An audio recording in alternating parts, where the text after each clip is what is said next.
and thank you all for joining us for our provincial candidates meeting, presented by the Realtors Association of Hamilton Burlington.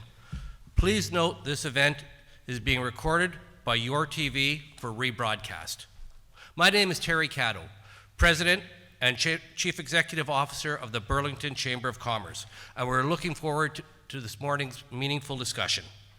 As we begin, I'd like to acknowledge that not all candidates are present today. The Burlington Chamber of Commerce invited candidates of parties that have a current seat in the House representing the party which they were elected under and are polling above 5% on the 338 Canada poll. As we begin, I'd like to acknowledge the land we are on.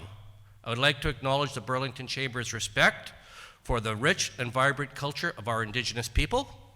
We wish to honor the original people of Turtle Island as we recognize their homelands as a sacred and spiritual place known since time immemorial.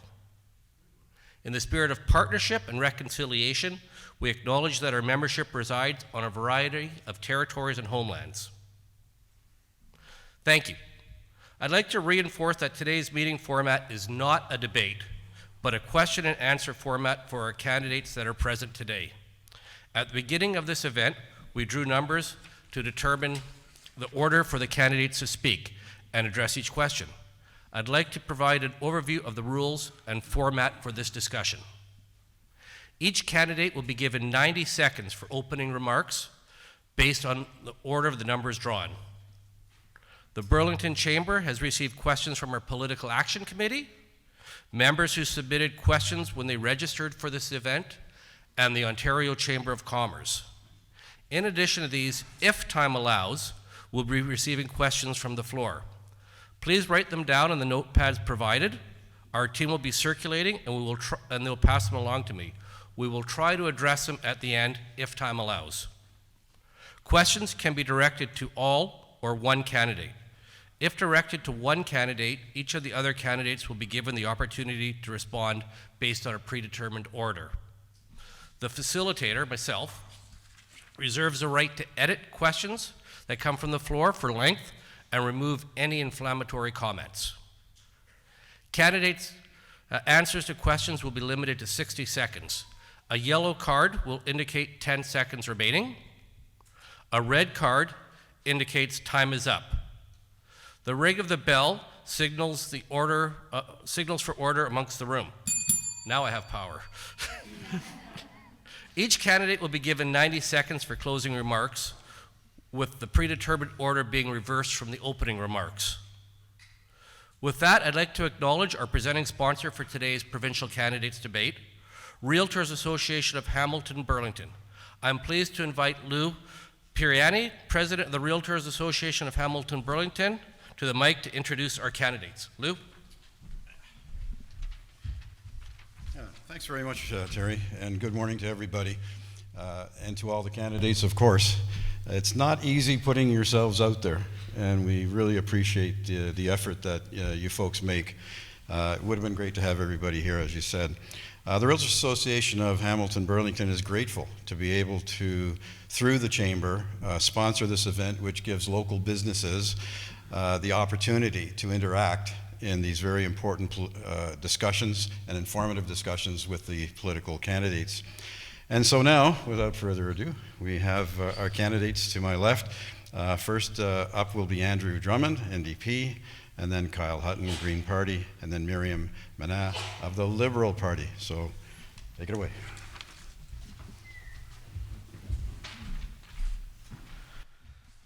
Based on predetermined order, which was drawn earlier in a very scientific manner, we'd like to have opening remarks. Andrew? Thanks very much, Terry, and thank you very much to the Chamber for hosting this event. It's so important to be out in front of you and be able to share our different points of view for all the important issues facing Burlington going forward. So I'm Andrew Drummond, and I am your NDP candidate. And I'm running to represent Burlington because the past 4 years have taken Ontario backwards. Housing prices have soared to the point that young people in this community wonder whether they will ever be able to build a life here.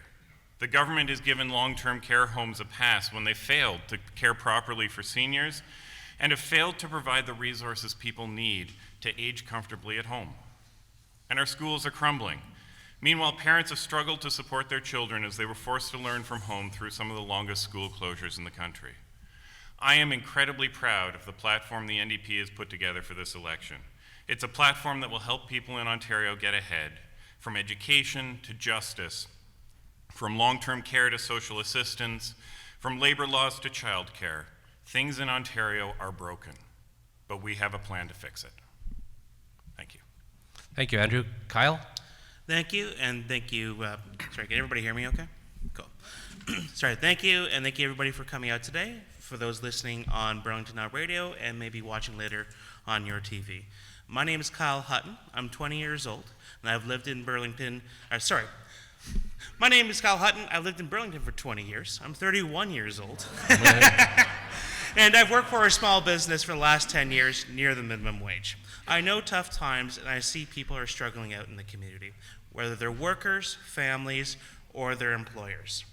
Rent, gas, and food are going up. Meanwhile, big corporations are making record profits at our expense. And the pandemic has exposed inequality across the board, while the Conservative government has played politics and picked fights with Ottawa and municipalities like Burlington, instead of spending money on helping people here at home. As a result, people have turned away from our institutions, and who can blame them? The anger and discontent we have seen over the last 30 years has never been properly answered by any government in my lifetime. But the Greens are different. While we don't have a Conservative candidate up here, I'm still going to be able to talk to you about the difference between reactionary, incremental politics and progressive, responsive governance. And while you're going to hear a lot about how you have to vote for one of us to get Doug Ford the Premier's chair, I'm not up here just to be another box to tick on the ballot. I'm up here to provide real action for climate, lifting people out of poverty, and instituting truly public health care. Thank you. Thanks, Al. Miriam? Hi, everybody. Thank you so much for being here today, and thank you to the Chamber for hosting this event. These forums are really important to engage with all candidates, and all residents have the right to access their candidates to make sure that they can ask them the questions that they need. I'd like to start my opening statement by acknowledging that we are on the land that we gather on, which is part of the treaty land, territory, and Mississaugas of the Credit, and we thank them for sharing this land with us today. The last 2 years have been really difficult on everyone, and we need diverse voices at Queen's Park. We need voices that come from different age groups. We need voices that come from different professional backgrounds, and we need voices that ensure that all people are represented with equity at Queen's Park. As a young person living here in Burlington, just like Kyle, I often wonder about me and my husband ever being able to afford a house here in Burlington. It's becoming near impossible. And with the rent out of control, it costs almost $2,000 now for just a one-bedroom apartment. What planet are we gonna have if we continue overdeveloping? Look at what's happening in our downtown core with MZOs being put in place and taking the democratic process of actually holding councillors accountable. The provincial government has taken that away by putting ministerial zoning orders on every building. And we need to be able to challenge the status quo here in Burlington and ensure that we represent the people of Burlington first before anybody else. Thank you so much. Thank you, Baird. We're going to begin the questions now, and the first cluster of questions is going to be around housing. So the housing affordability crisis is rooted in a serious lack of supply. If elected, how would you ensure more homes are built in our community? Andrew, you're first. So the Ontario NDP has a plan to build 1.5 million homes across Ontario for the next 10 years. And one of the really important distinctions between our plan and the plans of some of the other parties is that we're going to ensure that those homes that we built are homes for people needing to get into the housing market. We're going to zone to ensure that homes that are built are townhomes, duplexes, triplexes, the sorts of homes that people need right now. Because as all of us have mentioned on the stage here, it is a crisis. We are in a situation where people are truly afraid that they are never, ever going to be able to own a home. So we need to stop building giant McMansions north of Highway 5 and start building the homes that people actually need and that people can look forward to being able to purchase and be able to stay in this community that they love. Thanks, Andrew. Kyle? Thank you. So similar to Andrew's plan, we want to build 1.5 million homes, and we want to do it by freezing the urban boundaries down here and building smart density across Burlington. A lot of the reason we have a problem with supply right now is that, as Andrew mentioned, we are building either tall towers or we're building mansions up north. We want to make sure that we have smart density within our communities. That includes duplexes, triplexes, fourplexes, and other kinds of density that makes more of a community around our schools, around our malls, and other situations. We also want to make sure that we clamp down on speculators. We want to introduce a 20% domestic speculators tax and address the affordability crisis by building 182,000 affordable homes across this province. Because, as has been mentioned by everybody up here, and you're going to hear a lot about, housing is inaffordable. And while the rates are coming down, they're not coming down fast enough for those in need. Okay. Thanks. Miriam? Thank you. As I mentioned earlier, I'm one of those folks here in Burlington that is also struggling to be able to afford a home, and I'm proud of the Ontario Liberal government's plan to ensure that we can have more affordable housing available. Our plan also includes 1.5 million homes being built over the next 10 years. We want to ensure to tax empty homes and ban non-resident ownerships here in Burlington and across Ontario to ensure there's more fairness for people that want to get into the market. We also want to put a use it or leave it tax on those developers that own land and are not developing those lands to use either for affordable housing or redevelopment here in Burlington. And lastly, we want to ensure that we work with municipalities to add more triplexes and duplexes here in Ontario to also ensure that we have more affordable housing available for all people in Ontario. And lastly, rent control is going to be really important to ensure Okay, that. sorry, we're out of time. Okay. Thank you.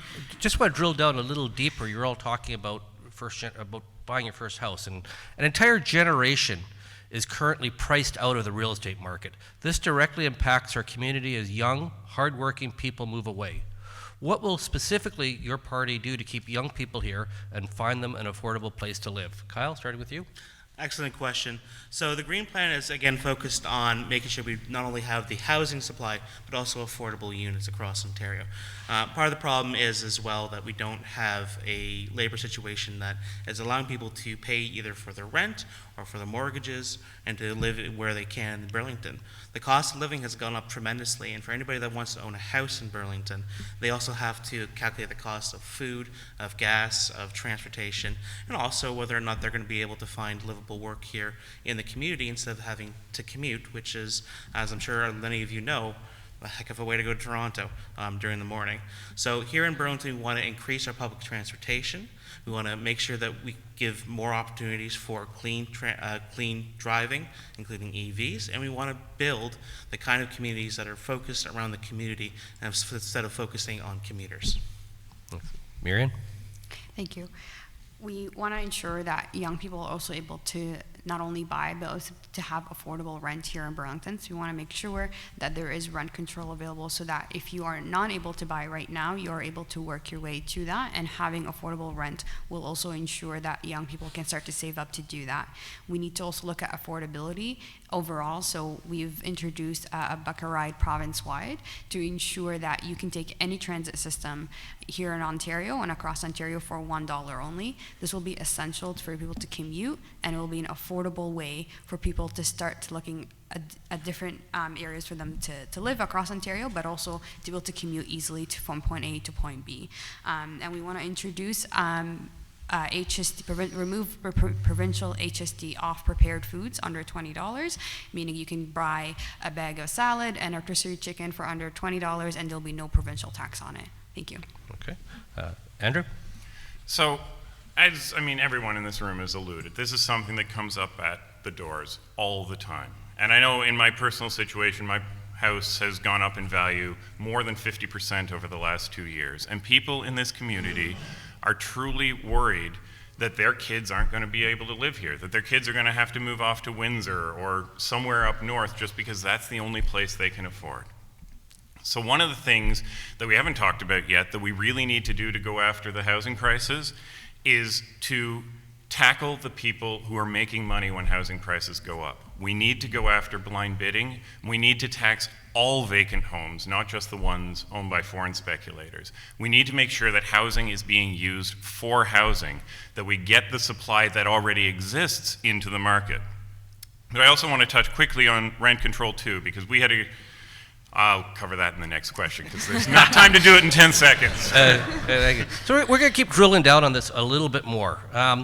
All the major parties have offered solutions to address the housing shortage crisis. What is it about your party's proposed actions that make it better than the others? Miriam? Thank you.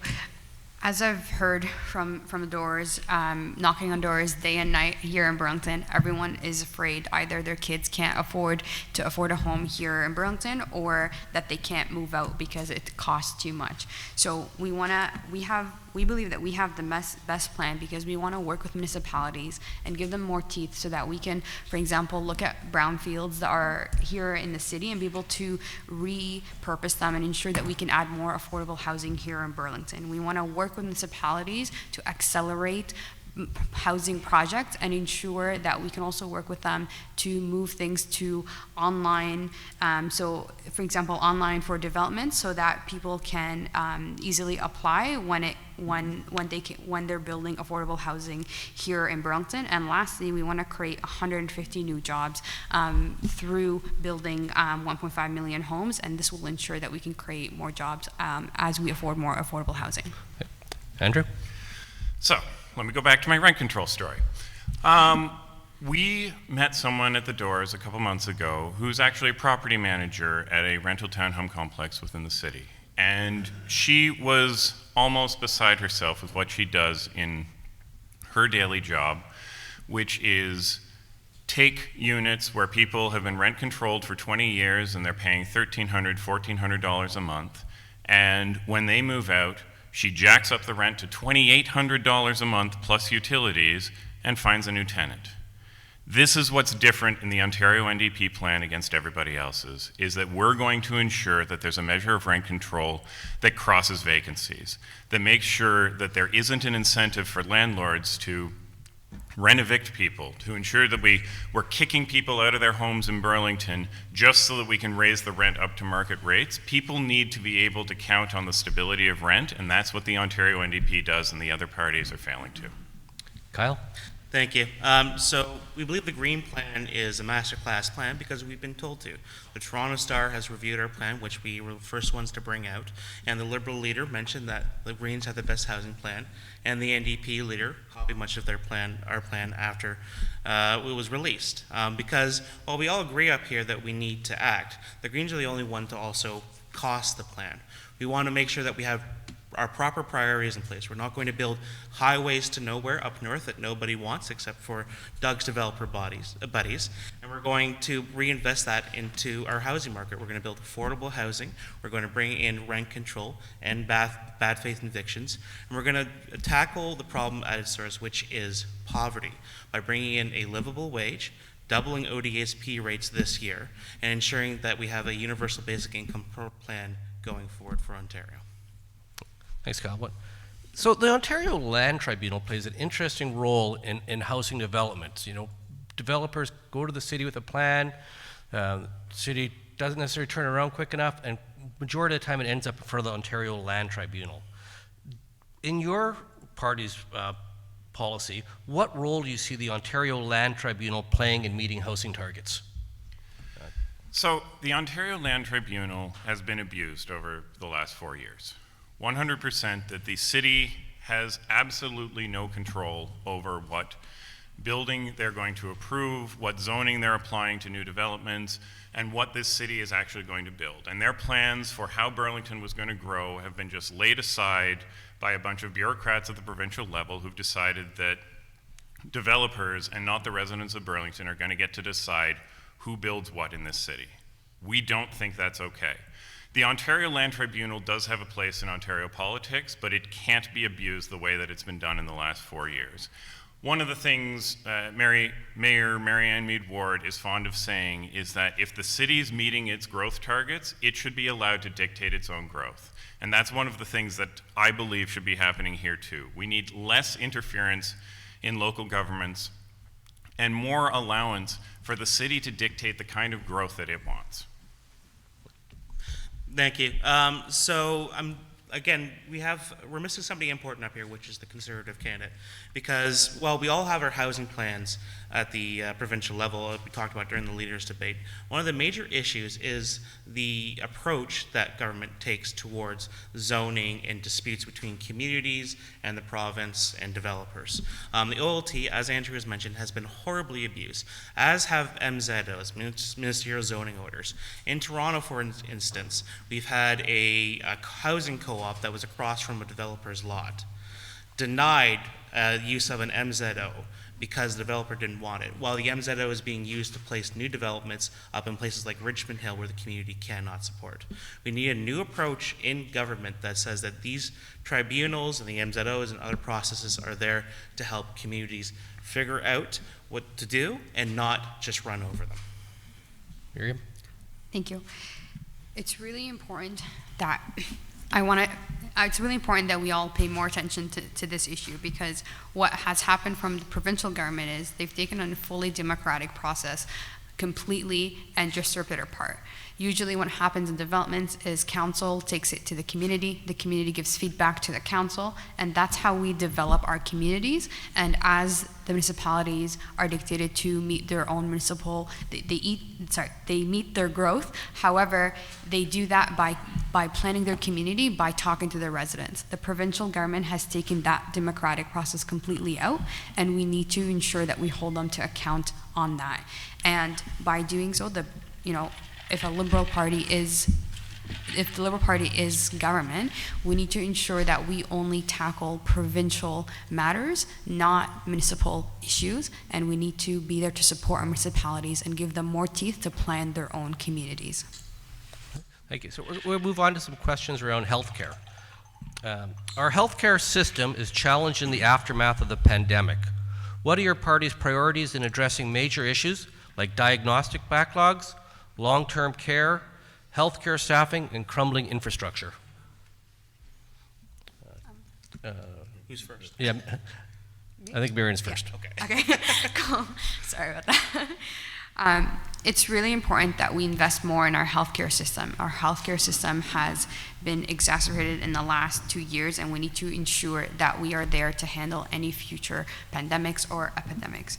The Ontario Liberal Party has committed to hiring 100,000 healthcare workers to ensure that we can meet the demands, investing more in our hospitals and programs that wrap around hospital services, and support organizations that help in helping our elderly with home care, or serve to help our kids that are facing either mental health, and ensure that we can have the supports that they need. We want to remove any surgical backlogs and invest $1 billion into that to make sure that there's no wait times. We want to maximize times and centralize surgeries and wait times. So I think this is going to be a really important part of us moving forward and improving our healthcare system. Andrew? So there's an awful lot to unpack in that question, and I don't think I can cover anywhere near all of it in 60 seconds. So I'm going to focus on nursing. We need to hire 30,000 more nurses in this province. Everybody who knows you need emergency care in this city, you go down to Joe Brandt, and the waits there are incredible. And the waits there are incredible because the staff, while some of the best staff in Ontario, and they work very hard, there are simply not enough of them because this province has an acute nursing shortage. So we need to hire 30,000 more nurses across Ontario.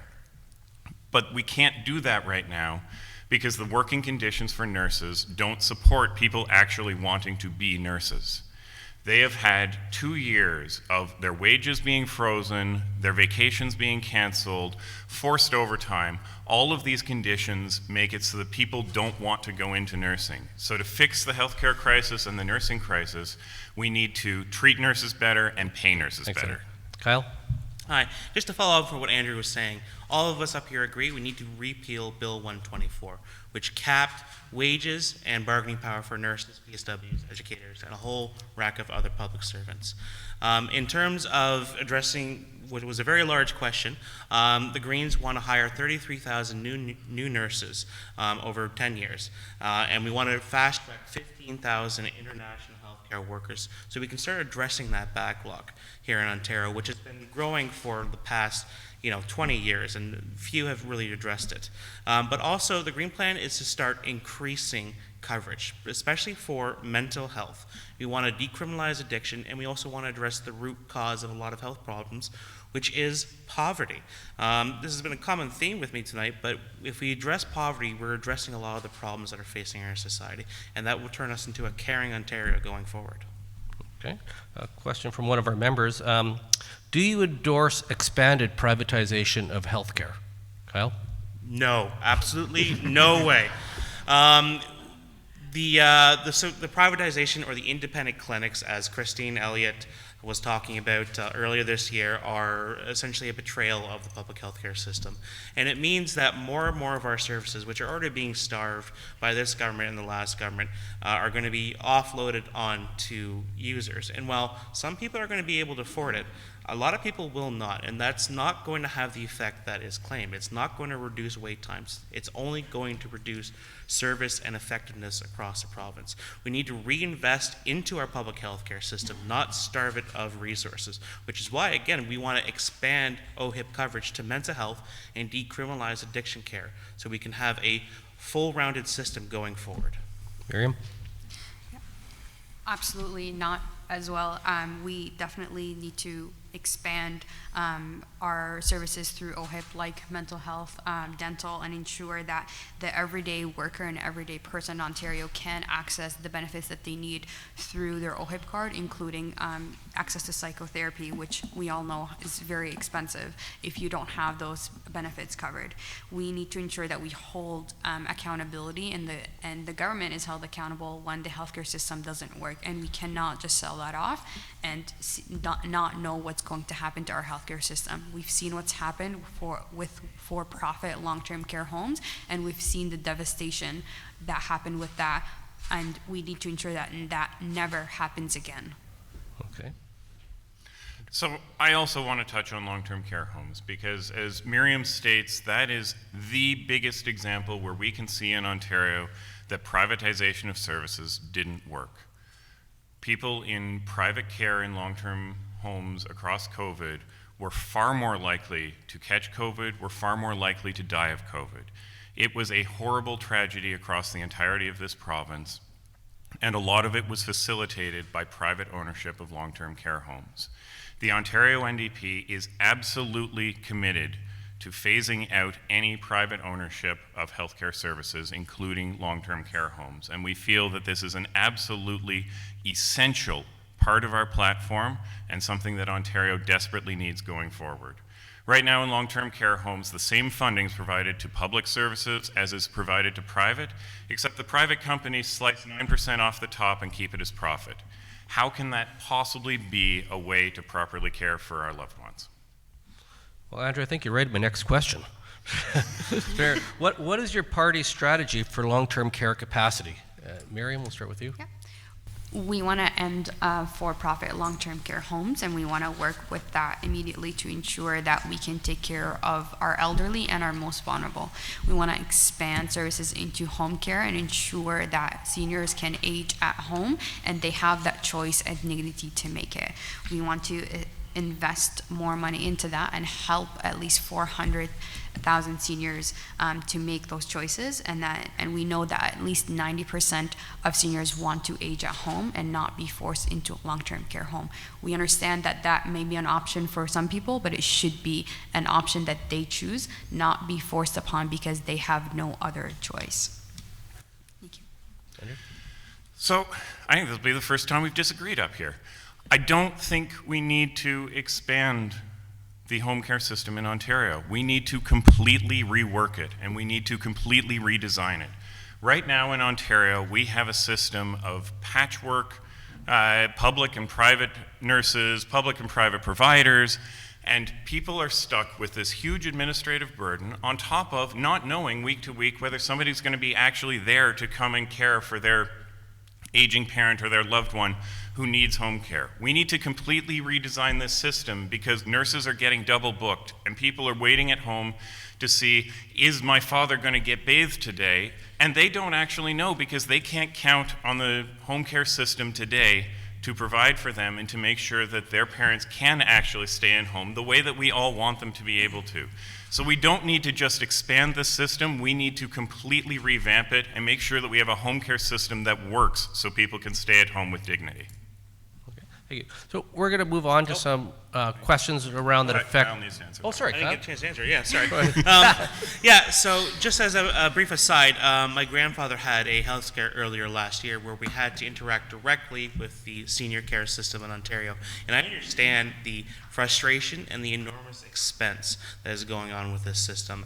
Even for somebody with means as he has, it is an incredible expense. And for a lot of people that don't have the ability to pay for home care or to even get into a long-term care facility, it's a trial and it's a lot of stress where they already don't need it. As has been mentioned, I think we all agree up here, we're all going to phase out for-profit long-term care because we saw the devastation and the inadequacies that were exposed during the pandemic. But the Greens want to introduce or build up 55,000 new long-term care beds across Ontario by 2033 and increase the base funding by 10%. And increase the expansion for home care because seniors want to stay at home and we know that's better for the system overall. Thank you. So, I was a little bit ahead of myself there, apologies. Focusing on more on small and medium-sized enterprises and business-oriented questions, what will you and your party do for small business and medium-sized businesses that have been significantly affected by the pandemic? Andrew, starting with you. So, and thank you very much for this question, Terry, because small and medium-sized businesses, especially in Burlington, have been terribly hard hit by the pandemic. There is a great example that I have is we came across someone who owns a physiotherapy business, or did own a physiotherapy business in Burlington, and at the beginning of the pandemic, they were forced to shut down.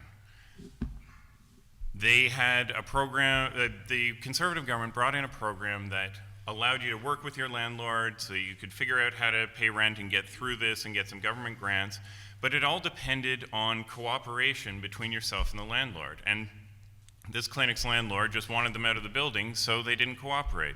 And eventually that clinic closed. We need to have a system in place where businesses are working with governments directly and not relying on the benevolence of corporate landlords to ensure that they keep their businesses in place. Kyle? Yeah, great question. As I mentioned during my opening speech, I work for a small business. And I think one of the problems is that we do need to address and review a lot of the regulations, whether municipal or provincial, around small businesses, because it is creating havoc for many of the small businesses in this city, in our region, who are trying to navigate the pandemic with lower income coming in. We also want to make sure that small businesses are able to compete with the big box stores that seem to have the red carpet rolled out from. One of the highlights of the Green Plan is a digital Main Street strategy, which is to help small businesses compete on the online sphere, just the same way that Amazon, Walmart, or any of these large corporations can. Because while a lot of us are moving into the online arena, small businesses are at an inherent disadvantage already. And in order to get us up there, you're going to need help from the provincial government because we want small businesses to succeed because you're the core of our community. Thank you. Thank you. Miriam? So my parents, a couple of years back, actually owned a restaurant here in Burlington on Plains Road, and it was very difficult for them at the time to keep up a business and run it up. And knowing how hard it was for them, I know that business owners don't usually get a break, don't get really holidays, and have to work day and night to make sure that their business is successful. I'm proud of our plan. We want to ensure that we help business owners in every way we can because they have carried Ontario on their back. We want to eliminate corporate tax for 2 years for small businesses that have been hard hit by the pandemic. We want to loan an additional $300 million to 10,000 businesses to ensure that they have the money they need to continue to succeed and continue to grow. We want to eliminate incorporated fees for new businesses and startups. I want to reduce regulatory burdens on small businesses and make sure that they're ready to succeed. These will ensure that our small businesses are able to grow and ensure they continue. Thanks, Miriam. Sorry about that. My timer. If elected, what would be your top 3 priorities for you and your party in working with the business community? That's a good way to phrase that. So number one, again, speaking as my experience working in the small business sector, is to address a lot of the regulations around small businesses. Just to elaborate a little bit, I work for a taxi company in Oakville, and we had a wheelchair accessible van. But we lost it because the insurance rates skyrocketed during the pandemic, and we had to lose the van, which means a lot of people that were relying on that service no longer have it, and they have to go for more expensive, dedicated handicap transportation companies, which is ridiculous. And they couldn't get help from the 4 conservative MPPs that we have here in Halton Region, who wouldn't even really hear them out. We want to be partners with small businesses to make sure that they can succeed, because again, they're the backbone of the community here. When small businesses succeed, people in Burlington, Oakville, and Milton succeed as well. Thank you. Miriam? We need to help small businesses ensure that they can continue to grow and ensure that they have stability moving forward, whether facing another pandemic or something, an epidemic or whatever it is. We need to ensure that there's stability for the business community and not forcing closures and openings on them that has cost them thousands of dollars, laid off employees, and really hurt our business community here in Burlington and across Ontario. We also want to help organizations and small businesses go digital, so helping them with providing them with support so that they don't have to do that on their own, but their government is there to support them on that, and ensure that we provide more affordability available so that their employees can also get to and from to work, and there's more stability for affordable housing, transportation, cost of living, cost of food, and that creates more stability overall for the business community. Okay, so I'm struggling to get one answer in 60 seconds, and now you want a top 3. Yay. First one, collaboration. We absolutely need to work with small businesses in this community. The MPPs in this region need to have an open door to be able to talk to individuals, to be able to resolve differences, and we haven't gotten that today. Second, recovery grants. We need to actually have and this is a distinction between what my friends here have talked about. We don't need to loan small businesses any more money. They've taken out enough loans, they're enough in debt. Getting into further debt is not the way out of the pandemic recovery here. We need to give them grants. We need to identify the ones that really need the help and get them back on their feet so that they can build the robust economy that Burlington used to have and will have again based on our small businesses.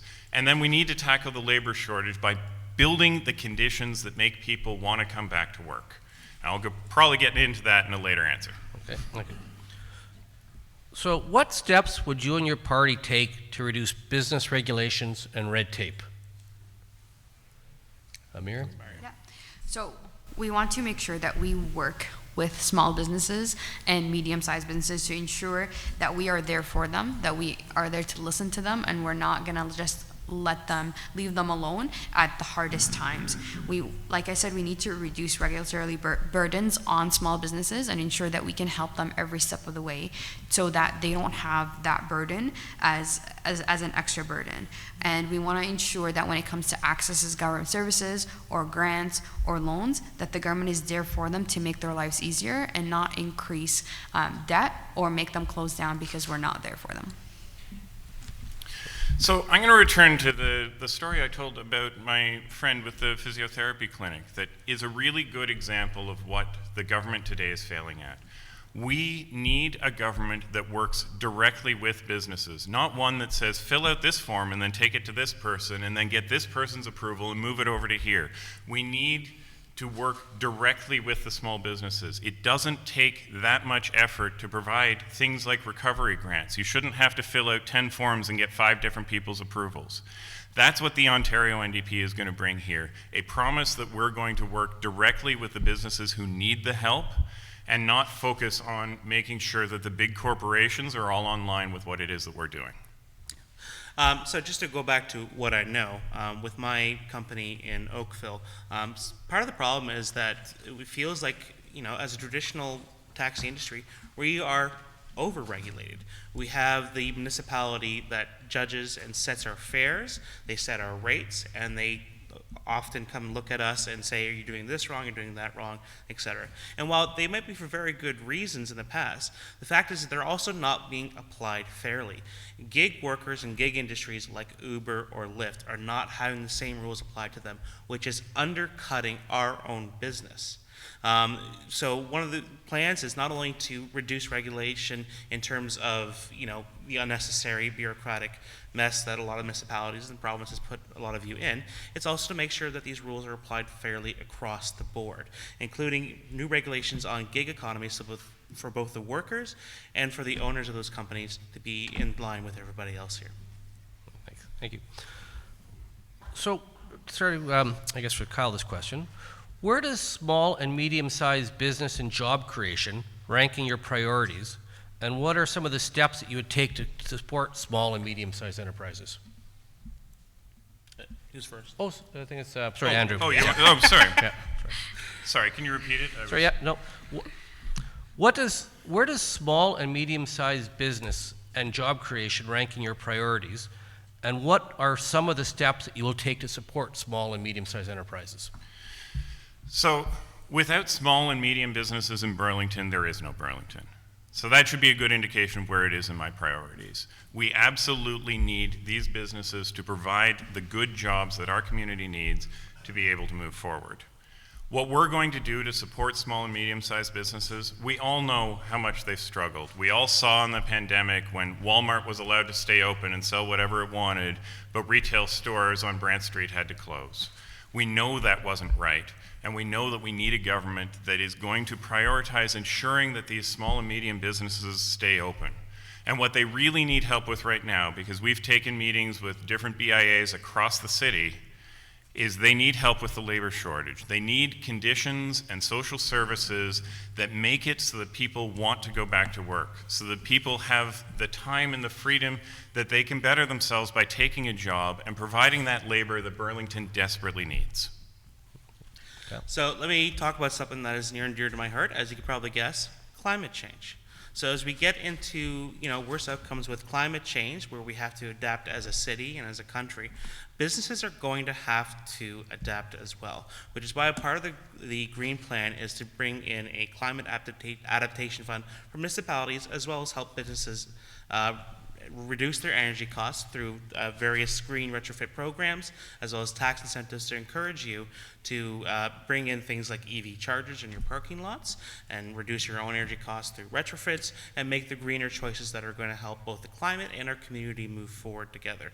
We're also going to help you start competing with public contracts. So a lot of the public contracts that come down from the government are being more effectively competed by larger companies.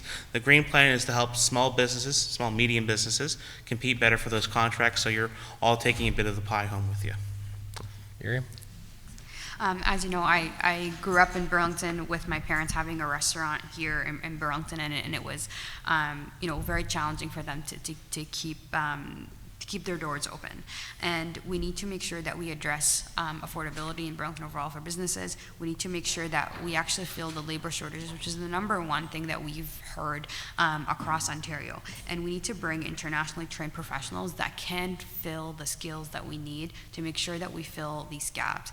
And we need to ensure that we are working alongside our businesses to ensure that they can get there. And as we move to a greener economy, we need to make sure there's just transition in place to ensure that we can help them get there without taking a burden of extra cost and without losing any jobs. Thank you. So, Kyle, you get the first answer here. Sure. What tax credits and incentives would you and your party propose to attract and retain businesses in Ontario? So again, leading on from my last answer, a lot of our tax credits and incentives focus around making sure that businesses can be cleaner. Climate change is the crisis of our generation, and we need to address it at every single level, including at the business level. But we also think that we can have a clean tech industry right here in Burlington and Ontario, which means bringing in these companies that are potentially setting up abroad in California or Quebec, where they have governments that are a lot more friendlier to their industry, and bringing that back home to Ontario, where we can get good, clean jobs, good professional jobs, and good, well-paying jobs. We also, while it's not a tax incentive, we want to make sure that we bring in a living wage, because when people are being paid fairly across the board, they're able to pay more money towards businesses, and I believe that is an important aspect of growing our community and growing your incomes across the board. Thank you. Thank you. In terms of recovery right now, we've offered a few incentives, and among them is eliminating the corporate tax for 2 years to ensure small businesses can actually recoup their losses, and remove in corporate tax for those that want to start up and are new businesses, to ensure that they don't have these extra burdens on them. And this will ensure to help businesses recover. And then moving forward, we want to ensure that we have more incentives available for small businesses to be able to grow here at home, be able to attract new businesses, and we can do that by ensuring how we develop here in Burlington, how we accelerate our transit, how we electrify our transit, and how we make sure life is more affordable so that young people can actually stay here in Burlington and continue to be productive members here in Burlington. So, removing the corporate tax rate for a couple of years is great, but it only works for the businesses that are actually making money right now. If you're not making money, lowering your taxes doesn't do you any good at all. We need the Ontario NDP's proposed recovery grant program to ensure that businesses get the money they need, and get the money they need now to ensure that their businesses get back to the spots where they are making money. But I want to return and emphasize the point I said in my last answer, that every time we talk to a small business in this city, the thing they say they have a problem with is finding workers. They can't get people to do the jobs. And this is one of the things that our recovery grants are going to be very useful for these businesses, to be able to pay the wages that you need to pay to attract a worker in this city. Even Walmart's offering $16 an hour right now, and the smaller businesses really need help to compete in this wage market. Thanks. Miriam, what steps would your party take to remove barriers to interprovincial trade and improve labor mobility? So that's a really important question. It's really important that we do so by offering more affordability within Ontario overall, because we're not going to be able to attract trade within Ontario, and we're not going to be able to assist in that. And that's why we made an affordability pledge overall, to make sure that we can assist businesses here on the ground and ensure that we can work, for an example, with different provinces across Ontario to make sure we can make trade agreements, make sure that things we can produce here at home in Ontario and in Burlington, and ensure that we can help families and small businesses be able to grow their businesses and be able to trade in a fair way across the province. So what I think the most important thing out of this question is, and again, it harkens back, and I'm just on it so much because it literally has been the thing that every single business owner has told me that I have met across the 9 months I've been campaigning for this job.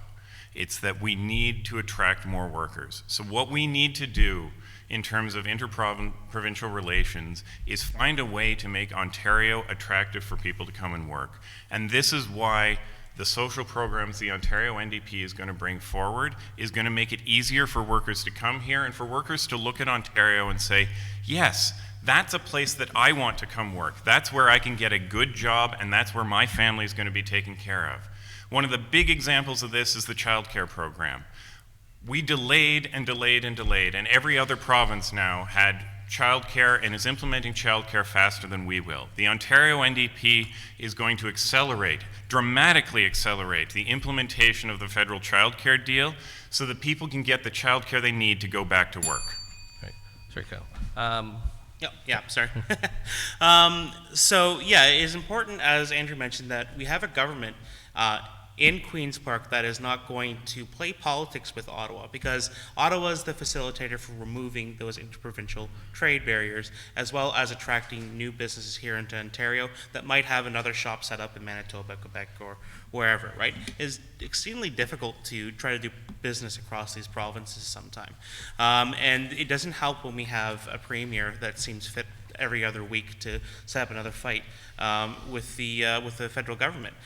So one thing the Greens won't do is pick those fights. We won't launch lawsuits against the green carbon taxes. We're not going to delay childcare, and we're going to make sure that Ontario is not only competitive going forward with new green tech industry, but also competitive in wages, so we attract those workers here. Thank you. Okay, for Andrew. Inflation is a key issue and concern for everyone right now. What specific actions and steps would your party take to tackle the problem of inflation? So inflation is absolutely a huge problem here. Inflation's been at 6% for the last little while, and it means that the cost of everything is going up. The cost of gas is going up. The cost of hydro is going up. The cost of food is going up, and this is making life a lot harder for everybody in Burlington.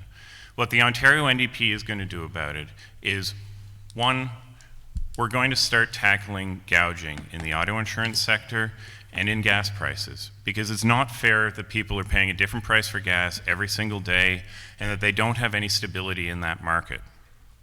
The other thing that we're going to do is start bringing in processes to look at the cost of food, look at what the markups are being done, look at what's being done within our region in terms of the distribution of food, and ensure that people are paying a fair price for food.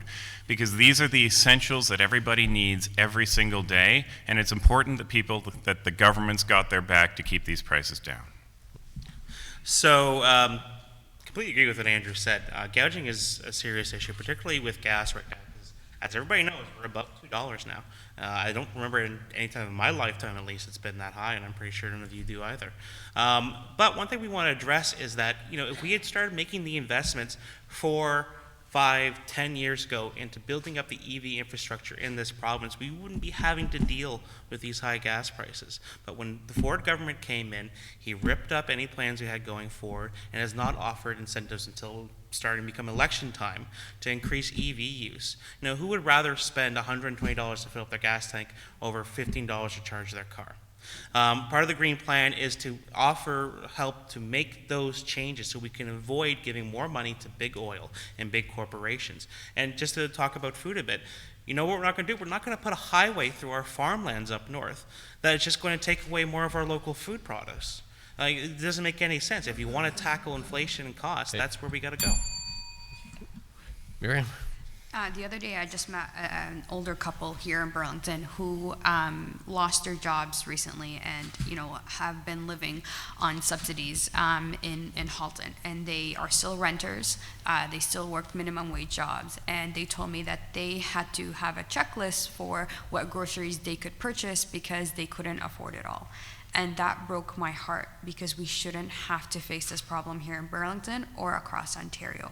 And we need to ensure that we help our elders make sure that they don't have to face these decisions at all. So we want to increase OAS by $1,000 to make sure that they have more affordability. We want to remove the provincial HST on prepared food so that if you do buy your food day to day, you're able to afford that. We want to have minimum wage increase to $16 and then work with small businesses and organizations to make sure it comes to a living wage so people can live with dignity. And lastly, we want to refund families $2,700 for the year they missed for the child care agreement that Ford missed. Okay. Kyle, question for you. Do you believe the provincial debt is in good position? And if not, what would your party do to improve it? So I don't think any debt is good. But coming out of the pandemic, we need to realize that we are going to have to spend some time catching up. Because it was good that the federal government and the provincial government made some steps to help people throughout the pandemic. This is a once-in-a-century type event we faced, and it was going to come with costs. But if we focus our priorities on our spending, so not spending, again, billions of dollars on a highway that nobody wants except for Doug's developer buddies, and putting that back into our system, whether it's towards healthcare, fixing the school repair backlog, or any number of other issues, we can reduce our debt and deficit that much quicker, because it is important we get our spending under control. But it is more important that we help people first instead of just going through this rigmarole of adding one more lane that's not going to help commuters and it's definitely not going to help the environment going forward. We need an economy that keeps growing and not one that keeps going in debt and deficit. And I think I'm really proud of what we've done this year, is with our plan, we've had a fully costed plan. We've outlined our budget. We've outlined where potential deficit is, and we've outlined where we can make potential revenue to make sure we can get out of deficit and ensure that we can try to get to a balance, to balance our books. And to do that, we've released our platform with everything fully costed, how we're going to pay for every single initiative for the next 4 years, and to ensure that Ontarians know exactly where in the budget that money is coming from. And that's going to be an important part of transparency for Ontarians to know how their government plans to spend and how to spend. So all 4 of the major parties are expecting Ontario to be in deficit for the next 6 to 7 years. So we all agree in a broad sense on how much money we need to spend to get out of the pandemic and what our plan is to get Ontario back to balance, which we all agree is a priority. But what it comes down to after that is what we're going to spend that money on to get out of this pandemic. Do we want to spend money on building a giant highway across the Greenbelt, or do we want to spend it on fixing crumbling schools and building a green economy? Do we want to spend that money cutting big box stores' taxes and banks and making sure that the people who are the very wealthiest in our society and that the biggest companies get more? Or do we want to put that money into recovery grants for small businesses in this city and hiring the 30,000 nurses that we need to fix our healthcare system? This election is a very clear choice between those 2 very opposite ideas, and that's why the Ontario NDP is the right choice. Okay, I just want to follow up. All 3 of you are opposed to the Highway 413. If that's not the answer, what's your policy to help resolve some of the congestion and the time it's costing businesses to get goods and services across the area? We'll start with you, Miriam. Yeah. Well, we need to stop pushing right against the box and actually get out of the box. So we can't just build more roads because we're going to fill them with more cars and different kinds of cars, and that's not going to be the solution. We need to electrify our transit. We need to make our transit more efficient, and we need to work with municipalities across Ontario to make sure that that's the way to go moving forward. Highway 413 in particular is not a feasible highway. It's built on land that are literally the buddies of Doug Ford. It's paving over farmland, like my colleague Kyle here has said, and it's taken away the land that will literally feed us in the future. And we just cannot spend $10 billion on a highway that will literally save commuters 30 seconds. It's not worth it. The numbers are not there, and it doesn't make sense. Yeah, I just want to add into this too, that the key point here is that this highway will save commuters 30 seconds. We're going to spend $10 billion to save commuters 30 seconds of time. How can anybody look at that and think that that makes sense? But what do we need to do instead to fix it? We need better transit. The Ontario NDP is committing to funding municipal transit to 50% of their operating budgets. That's a guarantee of stability and stable funding that municipalities can use to plan forward. But the other thing that we need to do is we need to bring jobs back to Burlington. That's what we need to do to ensure that we don't need more highways to get to Toronto. The goal shouldn't be how do we get everybody in Burlington into Toronto so that they can work there. The goal needs to be how do we build the businesses here so that people don't need to commute to Toronto. Just to follow on from Andrew's point, it is key that we bring business and employment back into Burlington and the surrounding area. You know, we, again, as he said, we don't have to commute to Toronto if we don't want to. It's just that most of the jobs are there. We do also want to encourage that more people can work from home. I still work from home. You know, it's a matter of allowing businesses to, you know, recoup some of the costs for the rent for the buildings that they may not be using. And allow people to actually work remotely continuing forward. But back to Highway 413, as Andrew said, it's 30 seconds. And that's not just us saying that. That's the reports from the Conservative government telling them that. It is an unfeasible highway. We don't need it. What we need is investment in public transit, including two-way all-day go service, including 30-minute express service every day, and dedicated bus lanes to Toronto. Let's get back our bus service in Burlington and the GTA. Okay, thank Dealing with more workforce questions, Andrew, many local employers who are members of the Chamber of Commerce have mentioned the difficulties associated with attracting and retaining a qualified workforce. What measures specifically would your party take to address the issue? So, I think I've beat this drum a bunch of times today, but it's really, really an issue that is critical in this community especially, that every business organization we've met with, every small business owner we've met with, every medium business owner we've met with, their number one priority is how do I find workers? So one of the things that many of the things the Ontario NDP is going to do to fix this, but a lot of it is addressing why people are choosing not to work right now, why people are choosing to stay home and raise their kids because they don't have effective childcare. They don't have they don't have the freedom to be able to come back into the workforce. A lot of people left the workforce because of COVID, and then a lot of them looked at it and thought, it's not worth it to go back. I don't have the working conditions I need to go back. So we need the social programs in place, especially childcare, to get people back into the workforce, and the people are here.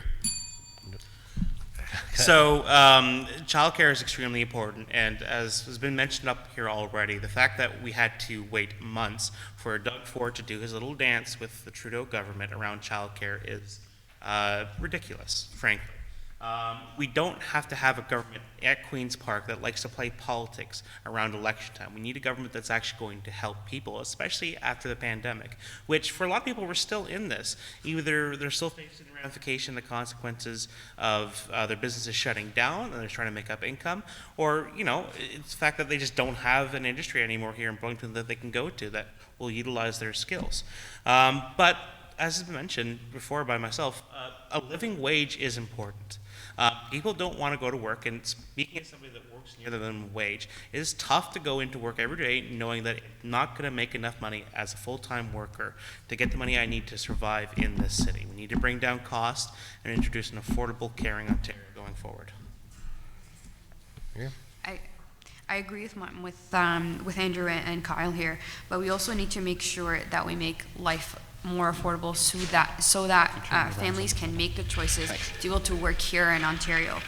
For an example, we want to make sure not only have the 10-day child care agreement and pay back families for the year that Doug Ford really took his time to decide to put this deal together, but also put 10-day after school and before school programming so that parents can have the choice able to go from work and to work within the times of working hours. We want to also make it easier for parents by parents that are just having new kids to ensure that we add an 18-month parental leave and not add a provincial benefit to it without taxing your EI premiums and taking that out. So I hope that these things will ensure that people here in Burlington will be able to stay and work in our city. Kyle, Kyle, I'll let you go first on this one. The global economy is growing progressively greener. Mm-hmm. What do you and your party see as the most important steps to ensure Ontario is a leader in this field? And what programs do you plan to advance in reference to climate change specific to our region? Perfect question for me.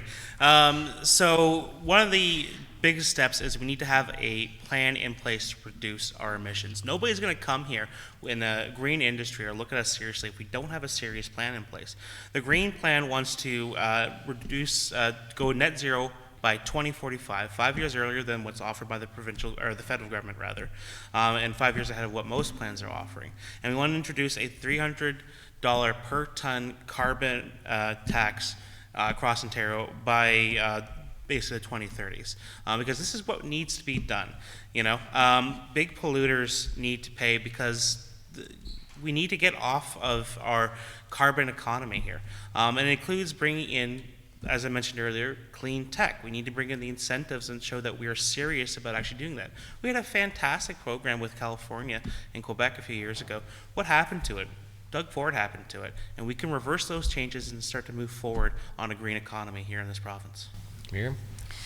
We need to help businesses become greener and make sure that the their provincial government is there for them to make sure that they have a just transition and not figure it out on their own, because that's going to be very difficult. We want to, just like Kyle said, we want to cut carbon and methane pollution. We want to ensure that we improve our carbon pricing for our businesses and create a carbon offset system. We want to transition to clean electrical supply, and we need to start moving on that quickly. And we need to do other things by protecting our green belt. We want to and expand it. We want to ensure that we can add also provincial parks, and we want to designate 30% of our land to protect it and ensure that we also don't physically have harms by not protecting our climate. We know we've seen a flooding happen in here in Burlington, and we know what the consequences of that is, and we need to protect our environment. Andrew? So the Ontario Ndp Environmental Plan is 26 pages long, and I would very much encourage all of you to read it because it is the pathway for us to move forward. But a key piece of what it's going to do is create 1 million jobs within the new green economy that we're going to build. And that's going to be done through building retrofits, making sure that we're not wasting any of the energy that we have today, that we're bleeding out, and we're needing to produce more power than we actually need because we haven't got the proper buildings to contain the heat and the cooling that we need in this province. We're going to build new renewable energy and create good jobs within those renewable energy sources. And all of that is going to be across the province. And that's how it impacts Burlington. Because as we transition to a green economy, we're going to need every community to be a participant in that, and we're going to be creating good jobs in the green economy in every community, including Burlington. Okay. A couple questions around technology. Miriam, start with you. What programs do you plan to sponsor or develop to support companies that are developing new technology projects? We want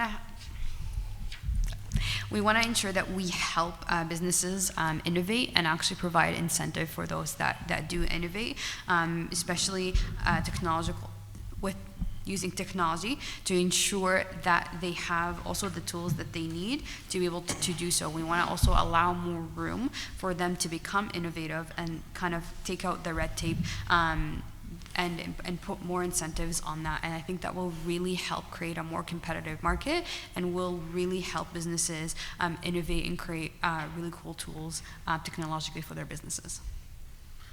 So this ties in with the last question, because where we're going is towards a green economy.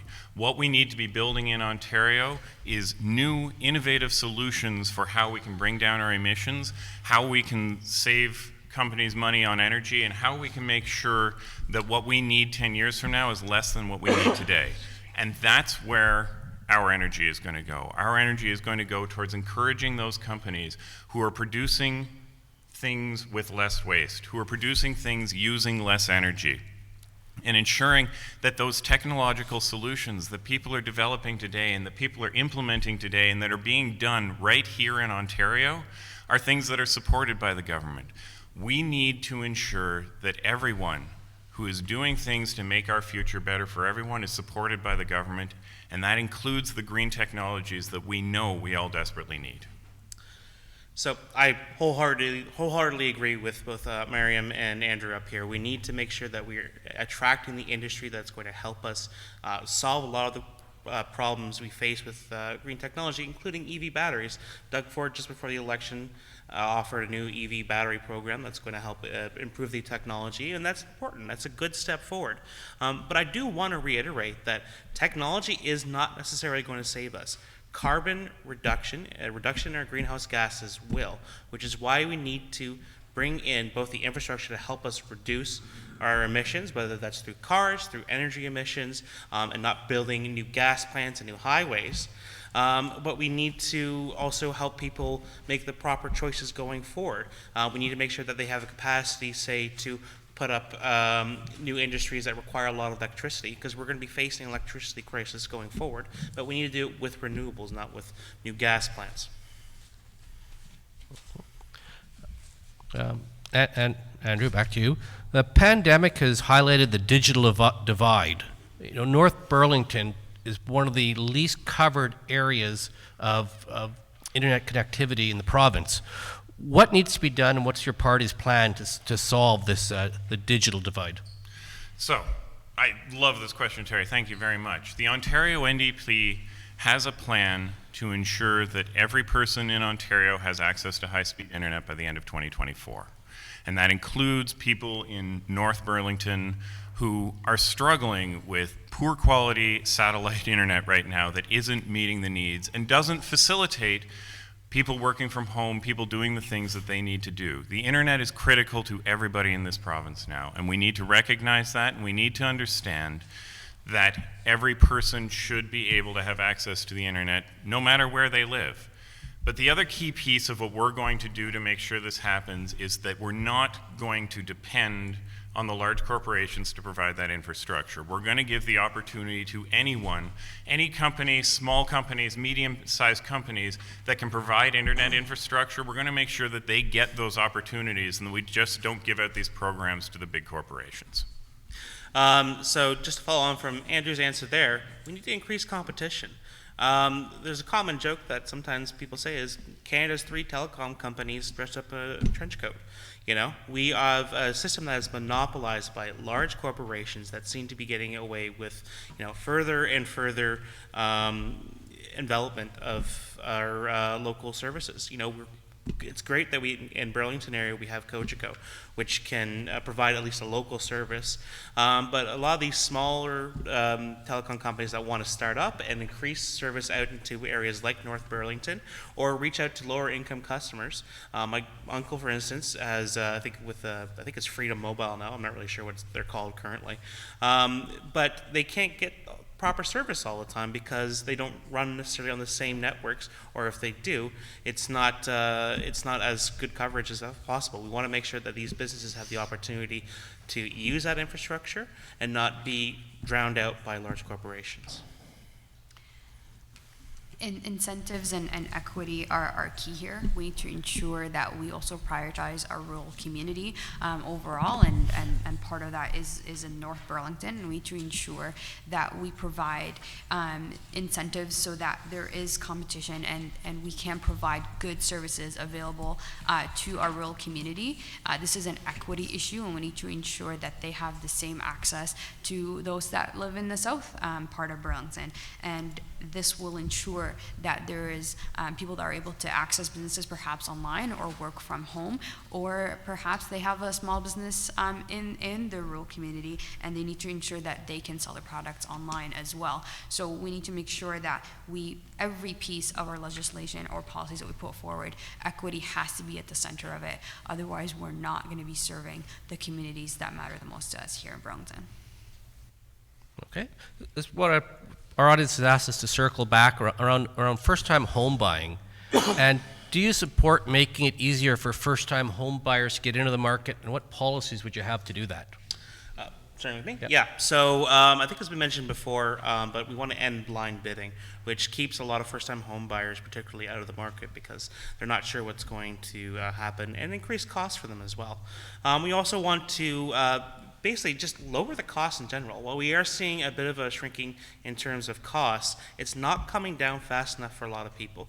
You know, we've talked a lot about housing up here. We've talked a lot about rent controls and bringing this kind of in, but people want to own their homes, and that is a valuable thing. If we give them options to have a more affordable house going forward, whether they can pay that through their mortgage or just simply buying outright through their savings, we need to be able to offer a reason or bring down the rates so they can make reasonable offers on that instead of being, you know, hounded out of the market by speculators or you know, those that already own a lot of their own homes. If we do that, we can increase home ownership across the board for new families coming into Burlington, which is going to help all of you and your small businesses. Miriam? The housing market is really key, especially for first-time home buyers, and I would be one of those, hopefully, in the future, a home buyer here in Burlington, where I grew up, and I really don't want to move out. I want to make sure that I can grow a family here and ensure that I can afford a home to do so. And that's why we need to ensure that we don't leave homes empty. We end this investors market and ensure that there's fair competition, and lastly, ensure that we don't let And lastly, ensure that we accelerate projects that are needed and we don't let empty lands go unused, and make sure that we create specifically affordable housing for all those that want to be able to buy here in Burlington. And we want to introduce a new initiative where you can potentially rent to own and work with municipalities and regulators on that to make sure that we can do that fairly with equity here in Burlington and across Ontario. So one of the, and thank you again so much for this question, because this is one of the most exciting things the Ontario NDP has proposed in this election. We absolutely want to help new home buyers get into their first home. And the way that we're going to do that, beyond building 1.5 million new homes over 10 years and ensuring that those homes are focused on the types of starter homes that people getting into the market could buy, what the Ontario NDP is going to do is introduce a loan program backed by the government where you can borrow up to 10% of the value of the home you're purchasing, only for first-time home buyers, that you can use against the down payment of the home. And the key piece of this loan is that while it will accrue interest, so the government's not going to lose money over it over time, you won't have to pay back that loan until you sell that house. So if you're there for 15 years, you don't have to sell it for 15 years. Because the problem people have right now isn't that they can't afford a mortgage, it's that they can't afford the down payment. Okay, we're getting closer to the end. For Kyle. I think it's Marion. Sorry. Miriam, sorry, I lost my track. How will your party be more transparent, accountable, and decisive than the other parties? Yeah, and I think we've already done that by providing a fully costed plan and a fully budgeted plan, and we've outlined where we're going to pay for every single item we've introduced in our platform. We want to start from now. We understand that we have to build trust, and that's the way to do it, by being completely transparent before we're even elected, so that people can see the numbers, can see where it could potentially affect them, and ensure that we're going to make sure that we can balance this budget to make sure in the next couple of years, as we recover from the pandemic, we're able to get Ontario also back on track. Andrew? So to me, I think it's about the detail of the plan. The Ontario NDP platform is 96 pages long, I think, might be 97, 98, somewhere in there. It is full of detailed commitments about every single issue facing Ontarians. We are absolutely clear on every issue that we're talking about, where it is that we want to bring forward, because we've taken the time to lay out the detailed plans in each single area. You want to talk about justice, we'll tell you how we're going to raise legal aid. You want to talk about the environment, we're going to talk about that green new economy that we're going to build. You want to talk about childcare, we're going to tell you exactly how we're going to accelerate it and work with the federal government to ensure it's implemented faster. It's really important to have those details in your plans when you're running for office, so that you can hold me accountable when I win and we've got all of these things that we said we were going to do. You can come and hold me accountable to exactly what I said I was going to do, because we wrote it all down. Yeah, so we can talk a lot about, all three of us up here, our parties have detailed plans with fully costed measures. The only party that doesn't, that's relying on the budget that they tried to pass or introduced a few weeks ago, is the Conservatives. They're not putting out a platform, they're running on that budget and on their record for 4 years. And what has their record for 4 years shown? Penchants for making the process of figuring out what your government and your MPP doing as opaque as possible. When we see that up here today, we don't have a Conservative candidate to defend their record. I'm proud to be part of Mike Schreiner's team, because I believe Mike Schreiner has shown what an honest, accountable, and effective MPP can be at Queen's Park. And he's my role model for what I want to be like if I'm given the honor of being Burlington's representative.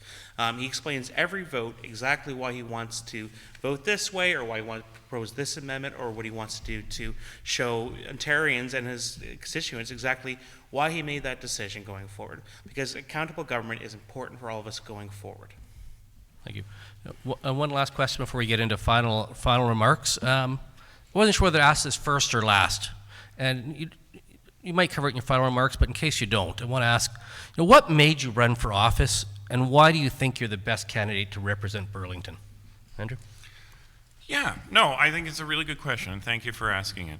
I mean, what made me run for office was I ran 4 years ago And I put up a strong result. And that strong result made me think, if I spend 4 years, if I put in the hard work, if I can build the team of people who believe the same things that I do about where we want to take Burlington forward, that I can win this riding for the Ontario NDP. And that's exactly what I've done.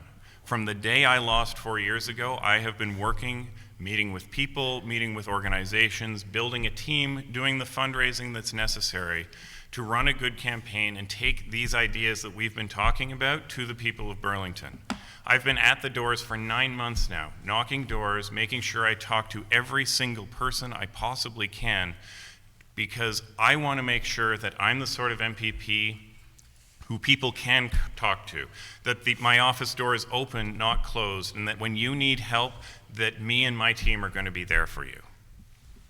So just to be honest, politics is my passion. I ran this year wanting to talk to people about these issues. More importantly, I ran this year because I want to talk about these issues that are affecting the most vulnerable in our society. Whether you're a low-income person like I am, that has to struggle daily to watch my checking balance to make sure I have enough money to survive the week and pay off my bills, or you're somebody that is a racialized person or a trans person that is facing increasing and horrifying odds in our society, where you're facing increasing barriers to progress. We're not the United States, of course, but we're seeing more and more of this culture war creep north, and we need to put an end to it. And I want to make sure we're having that discussion at this table. That's what it's about. We need to have these discussions. We need to talk about these issues and make sure that the most vulnerable are not being left behind in this province, as they have been for the last 30 years. Miriam? Putting your name on a ballot isn't easy, and it's really, really important that everybody understands and understands that when you put your name on a ballot, it's that because you want to represent your community, and ensuring that you put the people of Burlington first before anything else, because they haven't had representation for the last 4 years the way other communities have. We need to ensure that the door is open for constituents to come in, ensure that emails are being responded to, and phones are being answered. I spent the last 3.5 years working in a constituency office doing just that, serving the people of Burlington, helping them navigate government services, and ensure that they can get the help that they need. Because when you come to an MPP's office or an MP's office, it's usually because it's their last resort. And when you can't be there for them, you're not doing your job properly. Thank you for answering all the questions honestly and transparently. We're going to do closing remarks. Miriam, you have the first opportunity for your closing remarks. Thank you. I just want to thank everybody again for coming. This is a great forum, and great to speak in front of you and get your questions. And I want to thank my colleagues here as well. I call them colleagues because they're wonderful people, and I just wanted to thank them for also being here. It's really important that we pay attention to this election. This election is about making Ford a one-term premier. He hasn't been there for the people of Burlington. He hasn't been there for the province of Ontario. And the way to do that is to ensure that we elect a government and a candidate here in Burlington that's going to serve the people first, not profits, not their buddies, not their friends, but serve the people of Burlington. And we know that every election is different. And this election, we know that the Liberal Party will be the only one that will be to defeat this candidate here in Burlington. We're so close. I've been working for the past year really hard at the doors, fundraising, ensuring that I'm there for the people of Burlington. I've met with over 40 organizations across Burlington and across Ontario to make sure that we hear them, we work with them at the grassroots levels, and we're there to serve them first and foremost. Great. Well, again, I want to thank everybody for coming out and being willing to listen to us three up here on the stage. Again, I just want to mention that we are missing somebody very important, which is the Conservative candidate. I understand it's difficult to defend, a 4-year record of cuts, of decision-making, and the priorities Doug Ford has put forward. But it is important that we have this conversation together. And I think it's a missed opportunity both for us, for you, and for Ms. Pierre for not coming forward. I hope you've listened closely today, because obviously this is my first time running as a candidate. And as I mentioned in my opening speech, I'm not running just to be another alternative you can vote for to get rid of Doug Ford.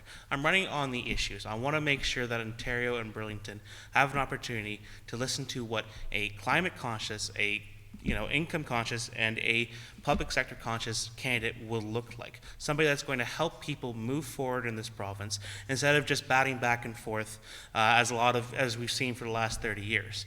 We want to offer new solutions to old problems, and we want to get to the Ontario that we all share a vision for through the leadership that we need. And that's what I believe myself and Mike Schreiner and the 124 Green candidates are going to do this election. And we're going to see that, you're going to see a Green rise, I believe, and I hope you'll consider joining on board the Green movement this year. Thank you very much. Andrew? So, thank you everyone for the questions today, and I really appreciate the time that the Chamber put together to put this event together, to have us here, and to ask the really detailed questions that really got us all up here to think about what it is that we're offering and what it is that we're going to do for Ontario. But I think there was a common theme to all the questions. All the questions were about some sort of need. There's something that isn't working in Ontario right now, and you all see it. You all see that our small businesses aren't getting the supports that we need. You're seeing that there isn't a comprehensive plan for how we're moving forward in technology. You're seeing that Burlington needs more help than it's getting today.